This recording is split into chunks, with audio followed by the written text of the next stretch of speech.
Hello आऊं हफ़ीज़ा वधियो आहियां ऐं बेसिकली जेको आहे सो सिंध सां बिलोंग्स कयां थी।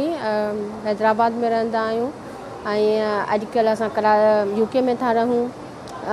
मां 17 इयर्स खां हुते रहां थी ऐं हींअर मुंहिंजे ॿारनि जो हॉलीडेज़ हुयूं त मां हिते आई हुअसि ऐं मूंखे ॾाढी ख़ुशी थी सिंध सर्टियुनि जो हीअ थैलेसीमिया अवेयरनेस प्रोग्राम अटेंड करे। असां सिंध सर्टियूं ग्रुप यूके में बि कमु कयूं था कोलेबरेटली हिते सिंध जे ग्रुप सां।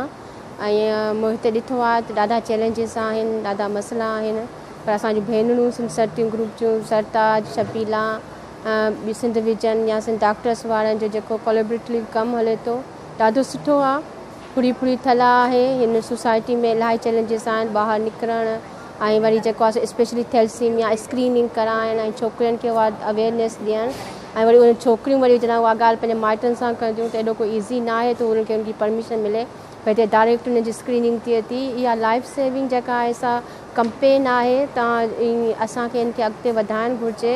ऐं मुंहिंजी गुज़ारिश आहे सभिनी जेके भेनरूं आहिनि फेसबुक ते यूज़ कनि थियूं, सोशल मीडिया खे यूज़ कनि थियूं, प्लीज़ सिंध सर्टियूं ग्रुप में जेको आहे पंहिंजे पाण खे एड कयो। असां 100 में आहियूं, हज़ारनि में आहियूं, पर असां चाहियूं था त लखनि में थियूं। इहो यदि अफ़साना बुलबुली जो मिशन हुयो, इहो उनजो विजन हुयो, उनजा इलाही उनजे अखियुनि में ख़्वाब्स हुआ। उनजी अनफॉर्चुनेटली सर्टन डेट जेको आहे सो असांखे हिकिड़ो माना लुॾे वई आहे। हुन में एॾो पोटेंशियल हो जो she could be the better माना जेका आहे सा पार्लियामेंट्री पर्सन थी सघी पई सघे। पर हुन में इहो हुयो त मां सिंध जो जेको आहे सो नंढा नंढा कमु कयूं, नंढनि शयुनि सां जेको आहे सो पंहिंजे पाण खे इंगेज कयूं ऐं उन में घणनि माण्हुनि खे फ़ाइदो ॾेई सघियूं।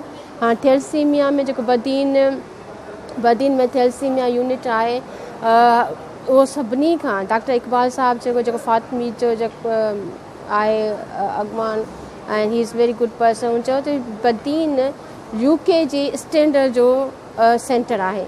ऐं मां चवंदुमि जेके पेरेंट्स जिन जा ॿार सफ़र था कनि या जेके यंग जनरेशन जेके पाण में आहिनि, कैरियर आहिनि जिन खे माइनर या मेजर थैलेसीमिया आहे, महिरबानी करे वञो पंहिंजी पूरे ख़ानदान जी स्क्रीनिंग करायो। ऐं थैलेसीमिया जो बचाव सिर्फ़ु इन करे ई थी सघे थो। असां नथा चऊं त तव्हां पाण में जेको कज़न मैरिज न करायो, पर प्लीज़ स्क्रीनिंग ज़रूरु करायो। उन सां इहो थींदो त तव्हांजा बच्चा जेके आहिनि से इन ज़िंदगी मौत वारी कशमकश वारी लाइफ खां बची वेंदा।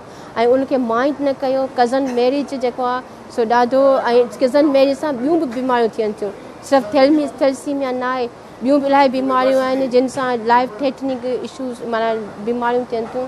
सो कोशिशि करियो त पंहिंजे उन्हनि बीमारियुनि खां बचो ऐं हिन सिंध सर्टियूं ग्रुप खे अॻिते वधायो ऐं जेतिरो थी सघे अॻिते वधायो। महिरबानी, थैंक यू।